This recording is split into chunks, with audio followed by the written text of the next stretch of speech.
গল্পের শুরুতে দেখা যায় রূপমতি জটিলা আর বন্যির হাত থেকে দেবদত্তকে বাঁচানোর জন্য মরিয়া হয়ে উঠেছে। এদিকে দেবদত্ত মনে মনে ভাবছে, যাকে আমি শত্রু ভেবেছি সে আমাকে বাঁচানোর জন্য নিজের ওপর আঘাত নিতে চাইছে, আর যার সাথে আমার বিয়ে হওয়ার কথা সে আক্রমণ করতে বলছে। ঠিক তখনই সেখানে আগুন পাখিও চলে আসে। আগুন পাখি এসে রূপমতিকে বলছে, রূপমতি, আজ তোমরা আমার হাত থেকে কেউ বাঁচতে পারবে না। এই বলেই রূপমতির দিকে আগুনের গোলা ছুটতে থাকে। রূপমতি তো অনেক কষ্ট করে নিজেকে বাঁচায়। দেবদত্ত তখন এসে রূপমতিকে বলছে, ছেড়ে দাও আমাকে রূপমতি, আমি বলছি তুমি এদের মাঝ থেকে আমাকে নিয়ে যেতে পারবে না। আমি একমাত্র পারি ওদেরকে এখান থেকে ফেরাতে। আমি তোমাকে কথা দিচ্ছি, আমি তোমাকে মৃত্যুদণ্ড দেব না। রূপমতি তখন দেবদত্তকে বলছে, আমি তোমাকে কিছুতেই ওদের হাতে তুলে দেব না বেদকুমার, আমি সবসময় তোমার সামনে ঢাল হয়ে থাকবো।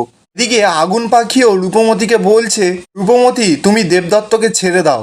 দেবদত্তকে যদি তুমি এখান থেকে নিয়ে যাওয়ার চেষ্টাও করো না, তাহলে কিন্তু তোমাকে এখানেই মরতে হবে। ভুলে যেও না তুমি কিন্তু একা, কতক্ষণ লড়বে তুমি আমাদের সঙ্গে? রূপমতি তখন বলছে যে আমার শেষ নিঃশ্বাস পর্যন্ত আমি লড়ে যাব, কিন্তু আমার শেষ নিঃশ্বাস পড়ার আগে আমি এটুকু জেনে যেতে চাই যে আমার বেদকুমার নিশ্চিত জায়গাতে আছে, ওকে সেই নিরাপদ স্থানে পৌঁছে দিয়ে তবেই আমি মরবো।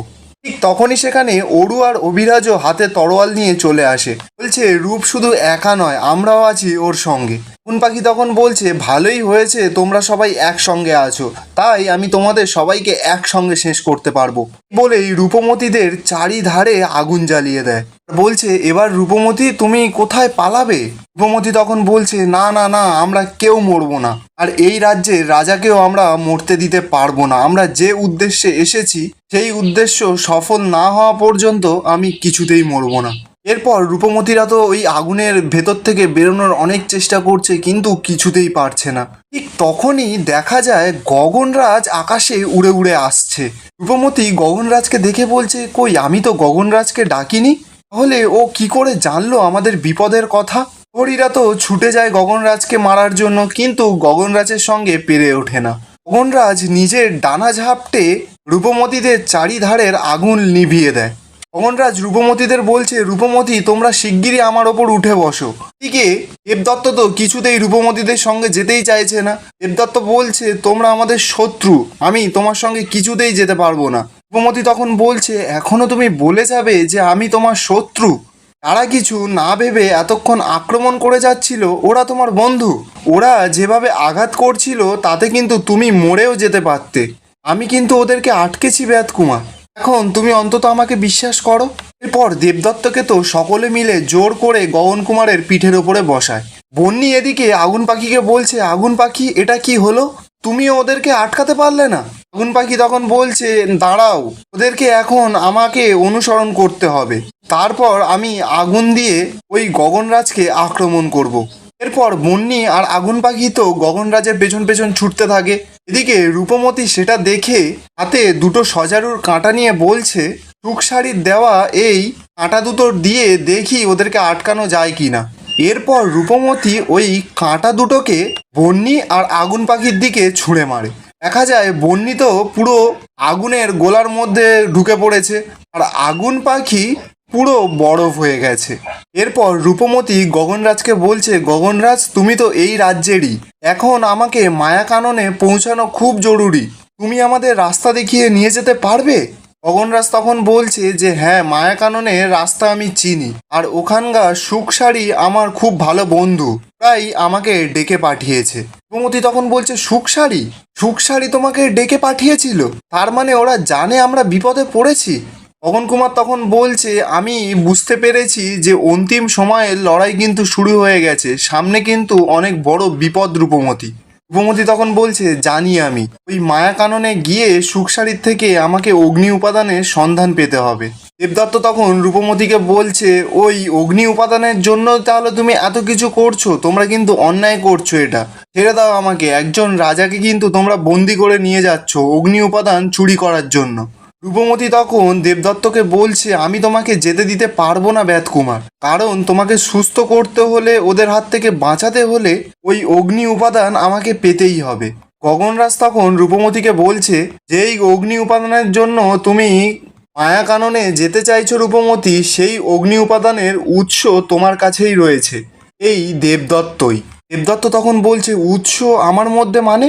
গগনরাজ তখন দেবদত্তকে বলছে, তুমি এতদিন কিছুই জানতে না দেবদত্ত, আসলে তোমার মধ্যেই রয়েছে ওই অগ্নি উপাদানের ঠিকানা। অপরদিকে দেখা যায় জটিলা তো খুব রেগে গেছে, বলছে ওই অগ্নি উপাদান না পেলে আমি অগ্নি উপাদান কেন, এই গগন রাজ্য পুরো ধ্বংস করে দেব। আদুরেরা ওই মায়া কানন এক্ষুনি তছনছ করে দাও। জটিলা তো এবার রেগে গিয়ে পুরো মায়া কানুন তছনছ করে দিচ্ছে। এদিকে শাড়ি তখনই বলছে যে এবার কি হবে, জটিলা তো পুরো মায়া কানুন শেষ করে দেবে। কুক তখন বলছে, দাঁড়াও, জটিলাকে আটকানোর একটা উপায় মাথায় এসেছে। কুক তখন জটিলাকে ডেকে বলছে, জটিলা, তুমি যদি ওই মায়া কানুন শেষ করে দাও তাহলে কিন্তু তুমি জীবনে ওই অগ্নি উপাদান কোনোদিনও পাবে না। এদিকে রূপমতি গগন কুমারকে বলছে, তুমি তো বললে না গগন কুমার, ব্যাত কুমারের মধ্যে ওই অগ্নি উপাদানের উৎস কোথায়? গগন কুমার তখন রূপমতিকে বলছে, মায়া কাননে পৌঁছাও প্রথমে, তারপরে সমস্তটা জানতে পারবে। সুখসারি তোমাদের সাহায্য করবে বলেই ওখানে আছে। এদিকে জটিলা সুখসারির কথা শুনে সুখসারিকে খাঁচা থেকে বের করে আনে। এদিকে দেবদত্ত বলছে, আমার মধ্যে অগ্নি উপাদানের উৎস আছে আর আমি নিজেই জানতাম না। গগনরাজ তখন দেবদত্তকে বলছে, তুমি যদি আগে তোমার এই উৎসের কথা জানতে পারতে তাহলে তোমার শত্রুরা আগে থেকেই তোমাকে মেরে ফেলতো।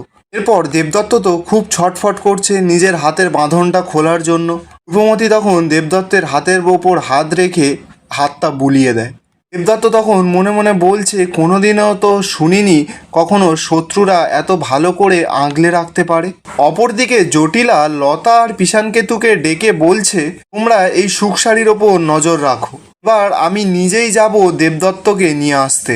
এরপর জটিলা তো ওখান থেকে চলে যায়। ঠিক তখনই রূপমতিরা দেবদত্তকে নিয়ে সেখানে চলে যায়। আর পিশানকেতু আর লতা তো সেটা দেখে নেয়।